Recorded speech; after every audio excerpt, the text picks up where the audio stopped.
행복하고 즐거운 삶을 위해서는 건강만큼 중요한 게 없지 않나 싶은데요. 그런데 이제 갑자기 발생해서 치료가 되는 통증은 괜찮은데 만성적인 통증은 우리가 좀 신경을 써야겠습니다. 네, 이런 통증을 관리해주는 그런 과가 있습니다. 네. 바로 마취통증의학과입니다. 많이 들어보셨을 텐데요. 오늘은 이 마취통증의학과에서 구체적으로 어떤 일을 하는지 그리고 어떤 환자들이 이 마취통증의학과를 방문하시면 훨씬 더 효과를 보는지 살펴보도록 하겠습니다. 네, 스튜디오에 마취통증의학과 전문의 정순택 원장 나오셨습니다. 안녕하세요, 원장님. 네, 안녕하세요. 안녕하세요. 네, 이 사실 마취통증의학과라는 과가 좀 생소하게 느껴집니다. 통증의학과라고 하기도 하고 마취통증의학과라고도 얘기를 하는데 어떤 게 정확한 표현인가요? 네, 이제 정확한 이름은 마취통증의학과가 맞습니다. 네. 이제 마취통증의학과는 이름에서 이제 알 수 있듯이 마취와 통증 관리가 주된 업무라고 생각하시면 됩니다. 보통 수술실에서 많이 보죠. 이름도 수술실에 많이 써 있고. 이제 마취는 환자들이 수술실에서 수술을 잘 받을 수 있도록 네. 수술 중에 이제 환자를 관리하는 것을 말하고요.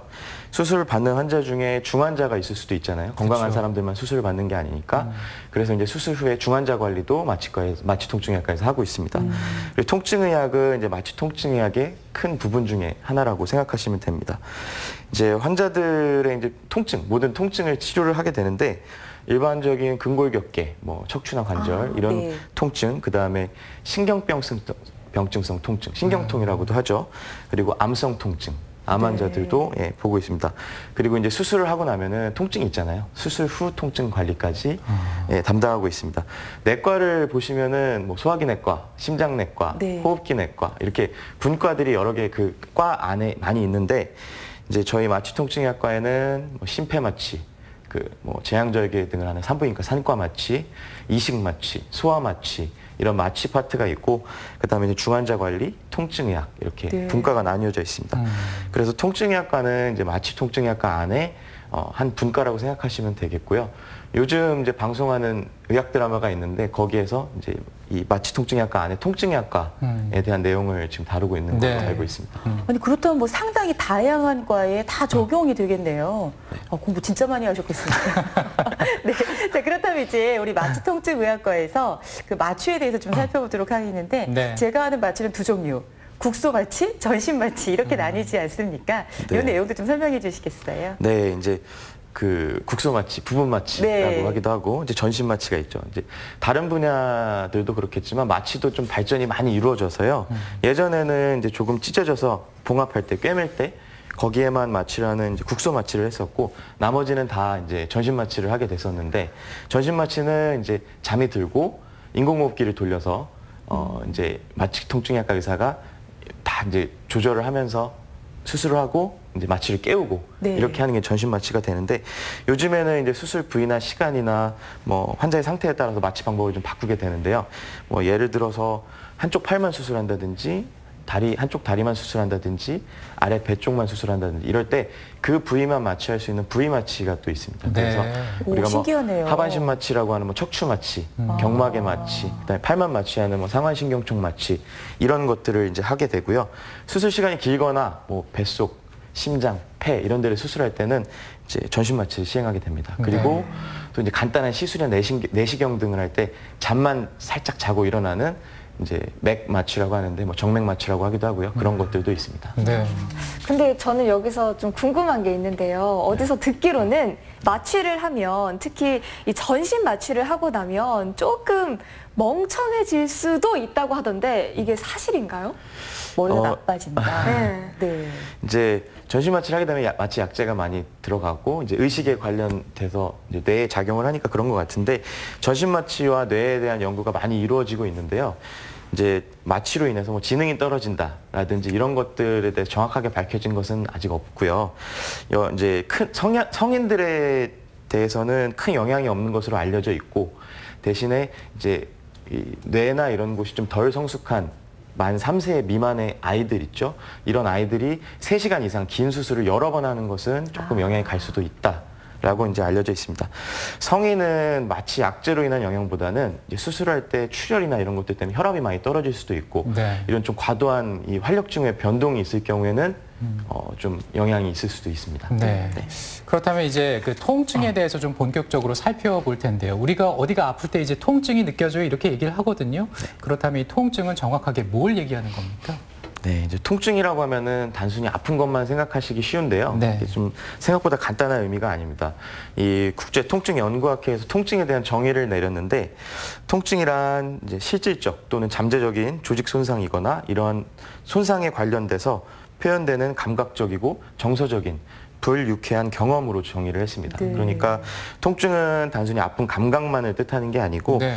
이제 아픈 감각과 아픔으로 인해서 생기는 어떤 정서적인 변화, 행동의 변화 이런 것들을 모두 포함하는 경험으로 생각하시면 되겠습니다. 그래서 이제 치료를 할 때는 아픈 감각만 없애는 게 아니고 이런 아픈 것으로 인해서 생긴 정서적인, 사회적인 어떤 변화까지 같이 치료를 하는 것이 통증 치료라고 할 수 있겠습니다. 네. 아, 통증, 불유쾌한 경험. 사실 그래서 우리가 통증을 싫어하는데 누군가는 이렇게 말씀하시기도 하더라고요. 만약 통증이 없으면 우리가 어디가 아픈지 어떻게 치료해야 되는지 모르기 때문에 더 큰 문제가 돼서 어쩌면 통증은 신이 주신 축복일 수도 있다 이런 말에서 좀 깜짝 놀라기도 했는데요. 자, 그렇다면 통증은 왜 발생을 하는 것인지 그리고 통증에도 종류가 있다면 어떤 종류가 있는지 좀 설명해 주시기 바랍니다. 네, 말씀하신 것처럼 통증은 이제 우리 몸에 이상이 생기면 우리 몸을 보호하기 위해서 몸이 보내는 신호라고 할 수 있습니다. 네. 다음 화면을 보시면은 우리 몸에 이제 강한 충격을 받게 되거나 아주 뜨겁거나 차가운 물체에 닿게 되면 우리 몸의 조직은 손상을 입게 됩니다. 네. 이런 이제 치매 자극이라고 하는데 이런 치매 자극은 치매 수용체를 자극해서 사진에 나오시는 것처럼 이제 말초에 저렇게 못에 딱 찔리는 것처럼 자극을 받게 되면 이렇게 쭉 신경을 타고 척수를 거쳐서 뇌로 이제 통증 신호를 전달하게 됩니다. 빠르게 가는 거죠. 굉장히 멀리 굉장히 가네요. 빠르게 가는 네. 거죠. 예, 우와. 우리의 뇌는 이제 통증이 발생한 부위를 이렇게 딱 피하거나 회피하거나 움직이게 만들어서 더 큰 손상을 막게 만들겠죠. 네. 그리고 이제 손상이 발생한 후에는 다친 부위가 좀 민감해집니다. 자꾸 이제 통증이 지속되고 그래서 이제 우리가 무의식적으로 그곳을 잘 움직이지 않게 되고 만지지 않으려고 하죠. 그러면서 이 상처 부위를 보호하게 되고 회복을 돕게 됩니다. 따라서 이제 통증은 우리 몸을 보호하기 위한 유익한 반응으로 볼 수 있습니다. 그런데 이제 그렇지 않은 병적인 통증도 있는데요. 병적인 통증은 우리 몸을 보호하는 기능 없이 그냥 통증만 주는 것을 말하거든요. 그래서 통증의 원인이 사라지고 나서도 아픈 통증, 또 특별히 원인이 확인되지 않는 통증 이런 것들을 이제 병적인 통증이라고 네. 말을 합니다. 네. 의학적으로 통증을 몇 가지 나누는 분류가 있는데 이제 기간에 따라서 급성 통증, 만성 통증 그리고 원인에 따라서 뭐 체성 통증, 내장성 통증, 뭐 신경병증성 통증, 암성 통증 이렇게 구분하기도 합니다. 그런데 환자마다 같은 통증에 대해서도 느끼는 정도가 다를 수도 있고 또 어떻게 아프다 이런 표현 방법도 다르지 않나요? 네, 그 통증을 일으키는 원인이 너무 다양하니까요. 예, 그런 것에 따라서 표현이 좀 달라질 수 있는데 피부나 근육, 힘줄, 뭐 인대, 관절, 뼈 이런 데에서 발생하는 통증을 체성 통증이라고 합니다. 이제 피부같이 얕은 곳에서 발생하면 좀 날카로운 통증이 생기고 근육이나 힘줄 등에서 이제 발생하면 좀 둔한 통증이 생길 수 있고요. 내장성 통증은 이제 복부 장기나 폐, 뭐 심장 이런 데에서 통증이 오는 것을 말하는데 날카로운 통증에서 둔한 통증까지 다 발생할 수가 있고 이제 자율신경계와 동반된 어떤 미식거림이나 구토, 뭐 혈압 변화 이런 것들을 동반하기도 합니다. 그리고 이제 신경이 다치거나 자극을 받았을 때 신경병증성 통증이 발생하기도 하고 이때는 좀 저리거나 따갑거나 전기가 오거나 뭐 화끈거리거나 가렵고 간지럽기도 하고 그렇게 이제 표현이 됩니다. 통증은 단순한 감각이 아니기 때문에 개인차가 좀 클 수가 있고요. 또 그때마다 신체적 상태나 정서적 상태에 따라서 통증이 또 다르게 느껴지기도 합니다. 네. 그런데 이제 그 통증이 나타나는 기간에 따라서 만성 통증이냐 혹은 급성 통증이냐 이렇게 분류가 된다고 얘기를 하셨단 말이에요. 이걸 좀 구체적으로 풀어주신다면 어떻게 될까요? 이 이제 교과서를 찾아보면 급성 통증에 대해서 정확한 기간이 명시되어 있지는 않은데요. 네. 급성 통증은 최근에 발생돼서 일정 기간 동안 지속되는 통증을 말합니다. 그래서 이제 보통 상해나 질환들과 관련이 많고 이제 이 문제가 해결이 되면 대부분 통증이 사라집니다. 이런 것을 이제 급성 통증이라고 하고 만성 통증은 이제 상해로부터 회복이 되었는데도 그 이상으로 이제 통증이 지속되고 일반적으로 분명한 발병 원인을 밝힐 수 없는 경우에도 해당이 되겠습니다. 네. 급성 통증과 만성 통증이 서로 별개하기보다는 이제 급성 통증이 있었다가 어떤 원인에 의해서 통증이 좀 해결이 못 되고 지속되는 경우, 만성 통증으로 진행된다고 생각하시면 됩니다. 통증이 이제 오랫동안 지속되면 우리 몸 안에 말초신경계나 중추신경계에 통증을 전달하는 시스템이 있는데 그것들이 네. 좀 변하게 되고요.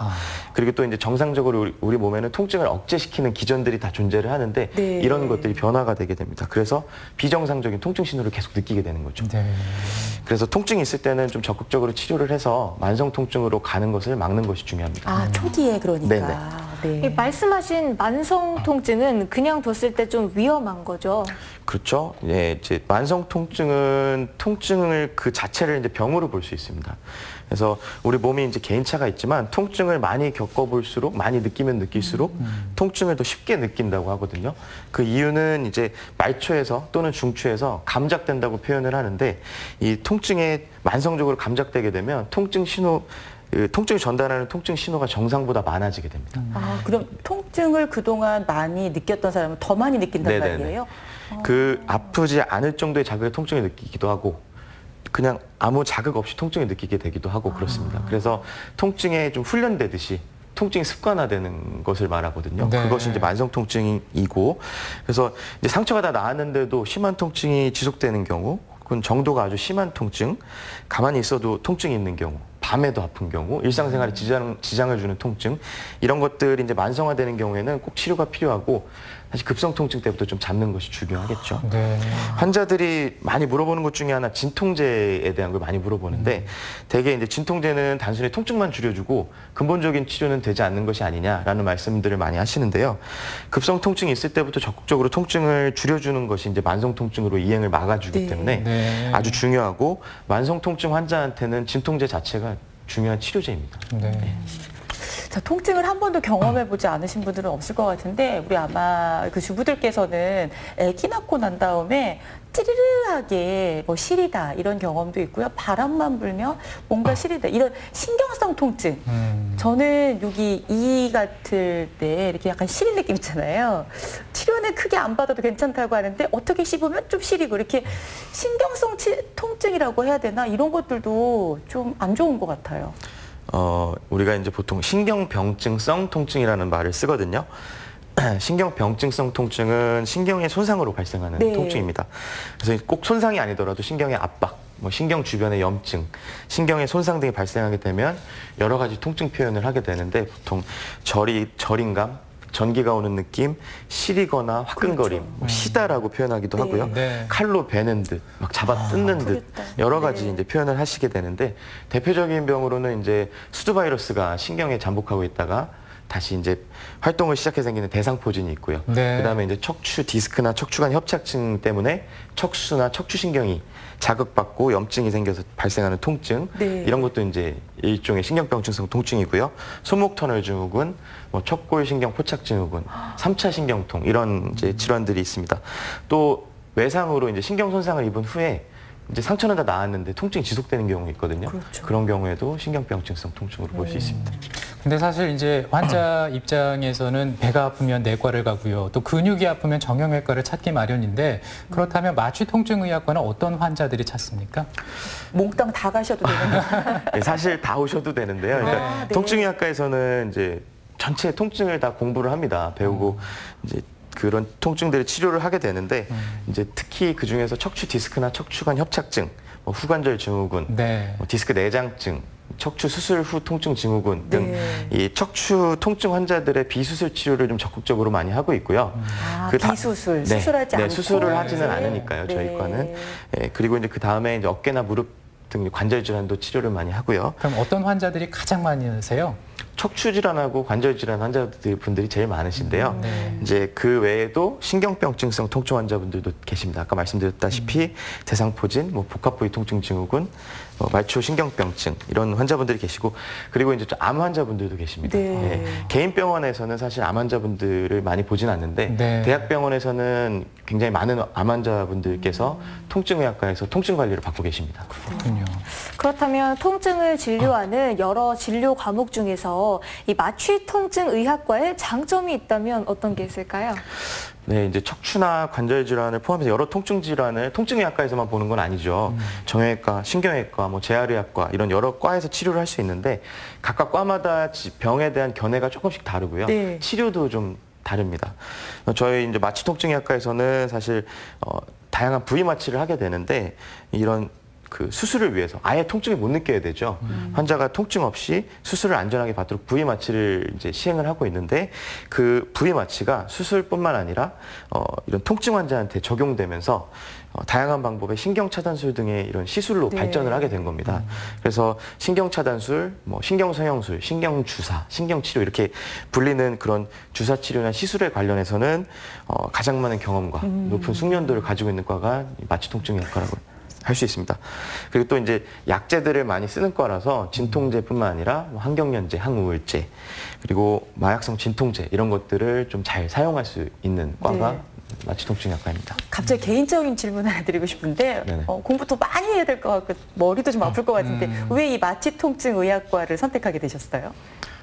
전 처음에는 마취통증의학과는 이 수술실에 들어가고 환자를 직접적으로 대면하지 않는 과이기도 하거든요. 네. 그래서 선택을 했었는데 이제 환자들을 보다 보니까 통증의학과는 또 반대로 환자들을 많이 보는 과인데 이게 좀 변하더라고요. 그런 네. 가치관들도 변하고 그러면서 마취를 처음에 주로 하다가 이제 통증의학 쪽으로 저는 이제 변경하게 되었습니다. 네. 그러면서 더 이제 환자에게 깊은 애정과 사랑을 또 갖게 되셨군요. 관심 분야가 네, 그렇습니다. 그렇군요. 네. 그리고 이제 그 방송을 보는 시청자분들 가운데 통증으로 계속 고생하는 분도 계실 것 같습니다. 네. 근데 이런 통증 괜찮아지겠지 생각하시면서 놔버리는 경우도 계시거든요. 아무래도 꾸준한 관리가 필요하겠죠. 조금 전에 네. 급성이었다가 이게 만성으로 갈 수도 있다고 했으니까 통증 관리 이제 시간이 많이 남지 않아가지고요. 예, 어떻게 하면 좋을까요?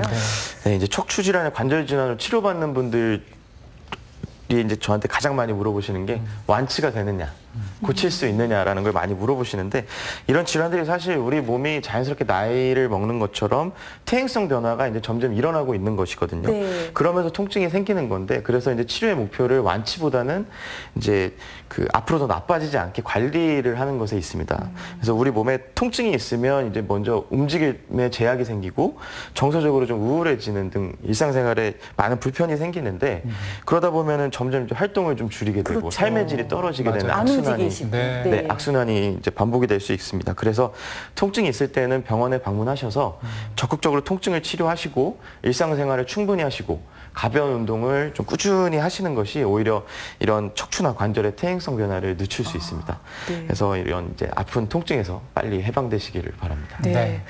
저는 사실 마취통증의학과가 어떤 것들을 담당하나 궁금하기도 했는데요. 오늘 듣고 보니까 우리가 통증이 있을 때 빨리 어떻게 해결해야 되는 거 이거 참 초기에. 필요하겠다라는 네. 생각이 들었습니다. 그렇습니다. 오늘 마취와 통증에 대해서 살펴봤습니다. 마취통증의학과 전문의 정순택 원장이었습니다. 고맙습니다. 네, 감사합니다. 감사합니다. 박정 리포터 고생 많았습니다. 네, 수고하셨습니다. 자, 이번에는요. 오늘 우리 지역에 어떤 소식들 더 있는지 살펴보겠습니다. 네. 2019 어르신 생활체육 게이트볼 대회가 충주시 게이트볼 전용 구장에서 오전 10시에 열립니다. 세계 전통 무예 시범과 무예 사진 전시회가 서울시 국회의원 회관에서 오전 10시에 있습니다. 8월 안전점검의 날 캠페인이 옥천군 옥천읍 일원에서 오후 2시에 있습니다.